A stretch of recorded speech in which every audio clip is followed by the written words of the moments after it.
New York State Republican Party Chairman Ed Cox, who is currently in Cleveland. Good morning, sir. Thanks for coming on. Good morning, Bill. Not only in Cleveland, but I'm in the Q Arena. Wow. Waking up in the morning with the press sort of milling around. The seats are all empty. A lot different than it was last night. Yeah. Boy, what a night last night. Senator Joe Griffo's in here with us as well. Good morning, Mr. Chairman. Good morning, Senator. Do you miss me? Good to be with you. Yeah. So, listen, last night was, there were no talks of plagiarism today, no talks of, just a lot of positive last night, and New York got to put Trump over the top. Absolutely. Boy, yeah, New York was just front and center and cheering, and because for Donald Trump, and it's great having Donald Trump Jr. join us together with his siblings right behind him, and to say some good things about his father as he put him over the top by saying that 89 delegates cast their vote for Donald J. Trump. It was quite a moment.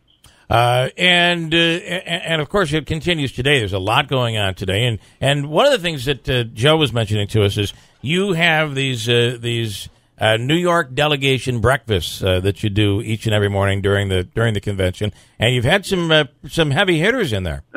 Oh my gosh, our first breakfast we had Larry Kudlow, who he and I worked together in the Reagan administration.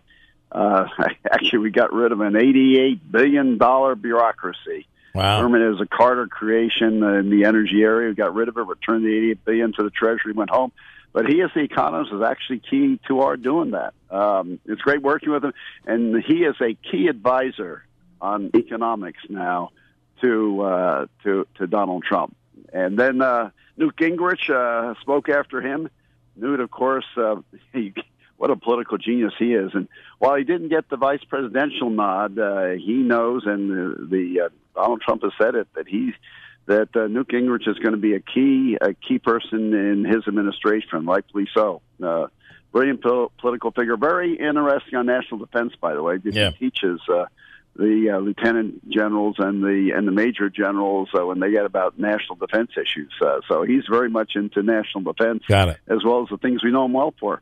Senator. Hey, Chairman, I know that it's got to feel good to have the New York presence and the delegation playing such a prominent role. We're actively involved over the years. When you have a candidate from our home state, it's got to be exciting for you as well as all delegates. I know I experienced that the couple of days I was with you. Oh, yeah. No, it's very exciting, and we're right up front, and we sort of lead the cheers here as with the various speeches from the stage. It is a very exciting moment. You have to go back to have a New Yorker, actually, as my father-in-law was the last New Yorker, because he was living in New York. Yeah. As you know, he was a lawyer here when he won the nomination in 1968, and I was at that convention in 68. So how is it? How is the excitement there in 68, and all the other conventions that you've attended? How is this year different? It seems there's a lot more celebrity out of this one this year.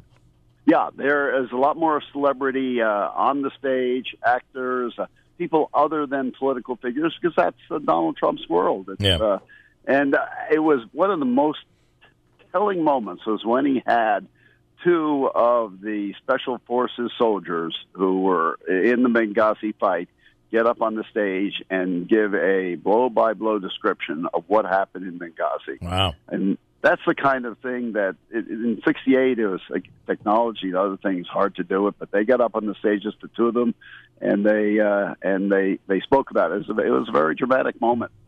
You have you really have a moment here where each party gets to do their celebration this week. Of course, it's the Republicans, but it's setting up for what looks like is going to be a really contested presidency. Without getting into the dynamics of the negative, the poll numbers on both sides, but turnout, not just here in New York but across the country, it seems that turnout this year is stepping up to be something that is huge, like we've not seen before. Huge. Yeah, and the Republican turnout is huge, and independents and Democrats who are re-registering as Republicans to vote in the primaries for Donald Trump was huge. As for the Democrats, it's down, interestingly. We're up and they're down. And it shows the excitement on our side. as opposed to on their side. Do you see people, and there's been a lot of talk of Bernie Sanders followers, maybe Trump being a unique candidate, somebody that could attract somebody like that? Well, there's no doubt about it. In fact, probably a quarter, according to polls, probably a quarter of the Bernie Sanders supporters will be coming over to vote for Trump. It's if you look at the areas where the Bernie Sanders voters turned out, it's the same areas where Donald Trump's voters turned out. So it's not a surprise. They do seem like they're on opposite ends. So I don't know how a Bernie Sanders give me everything for free person could be interested in. Well, see, it's Trump. a protest. It's a protest vote against that. I understand. Yeah, that's as opposed to being a vote for his socialist ideas, which he's been preaching now for 40 years, but they just don't work. They didn't work in Cuba. They're not working in Venezuela. They're certainly not going to work here. But I think he attracted a huge protest vote against Mrs. Clinton, and that protest vote, a good portion will be going over to Donald Trump. Right, hey, Chairman, one of the things we talked about when we were there the last few days was how you can judge the candidate moving forward. I think two important decisions, obviously, are the selection of a vice president and then the speech that has to be delivered on Thursday. So just give your perspective on the choice of Pence and what you expect. When we were talking to Donald Trump, when he was now focusing forward on what he had to do next several weeks ago, first thing is great vice presidential pick, because that will say something about his judgment. You think of past vice president picks, Dan Quayle, great vice president, but he didn't appear to be. Yeah. That hurt Bush. Or Sarah Palin, of course. Well, here, of course, it's a home run. Mike Pence, governor of Indiana, his experience, his background, you don't hear any complaints about him from any source, because he's clearly qualified to be president. I say home run. I do want to ask. It shows how he knows how to make a good decision in his first big decision as presumptive nominee. And the acceptance speech tomorrow night is going to be equally huge. I do want to ask, because Mike Pence is in the midst of a pretty heated campaign there. He's not anymore, right? But he is not, and there are several others who are going to be stepping forward, obviously, and run for governor instead of him. Yeah, but did that play a role, though? I mean, the fact that he wasn't an overwhelming favorite in that election, at least at this point.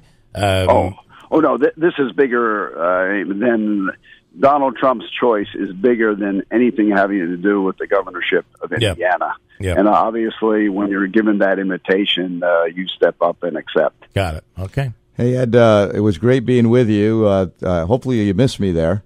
We wish you were here and join in. It's going to really be a great night tonight with the vice president and a great night tomorrow night. All right. Thanks for your leadership, Ed. You've been doing some great things. Appreciate it. Senator, and thank you for all your service. Good service to the state of New York. All right. We thank you so much, Ed Cox, for coming on here this morning. I've got a little presidential trivia for you. Okay. All right. Hold Donald Trump has become the first New Yorker since who to be nominated for president? Well, I believe, Ed Cox, you would know that person. Oh, I think we've lost Ed Cox. Did we lose him? I think we did. That would be, is it Nixon? No. Oh, who is it? 1948, Thomas Dewey. Oh, Nixon was practicing attorney here. Dewey, right? First New Yorker, Dewey, and of course Truman. Dewey Truman, yeah. Of course, the Thruway is named after Dewey, right? The famous newspaper. Yeah. Actually, a lot of when you look at a lot of the former presidents, they make New York home. Bill Clinton did that.